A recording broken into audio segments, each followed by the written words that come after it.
мамандығым экономист, бірақ журналист болып зейнетке шықтым. Сол ауданның құрметті азаматымын, мәдениет қайраткері. Ал енді Сұлтекең туралы айтып жатсыздар. Сұлтекеңді мен 1978 жылы Жаңаөргенге келген сапарында кездестік.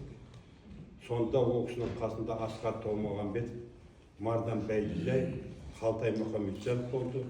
Оларды ауданның бірінші хатшысы Ахметжан Жанпейісовпенен Кеңес Шаймерденов дейтін идеология жөніндегі хатшы, және де аудандық совет атқару комитетінің төрағасы Жұмабай Сарбаев дейтін кісі. Осы кісілер бастап қарсы алды. Олармен бірге аудандық мәдениет бөлімінің басшысы Әбілтай Сүлейменов дейтін керемет күйші болған кісі. Ал енді сонымен бірге сол жерде қазақтың 80 жылы 48-ден кейінгі халық ақынына атанған 80 жылы Ағайық ақын Манап Көкенов, жыршы термеші, режиссер болған Әмір Мәжитов, жыршы термеші Есікбек Қоңқобаев, сосын бәріңіз білетін Ақбаянның авторы Бексұлтан Бәйгежиев бастаған өнер саңлақтар болды. Сол бізде болған кезінде осы Сырдария өзенінің бойында «Если каждый из нас» дейтін киноны сол түсіруге келген екен. Негізі соған жер таңдау, Сырдария өзенінің бойында сол кадрларды түсіретін жер таңдауға келген, бірақ сонымен бірге өзімен бірге Қыз Жібек тап келген. Міне сонда біздің аудандық клубта, сол 300 орындық клубта кездесу болды.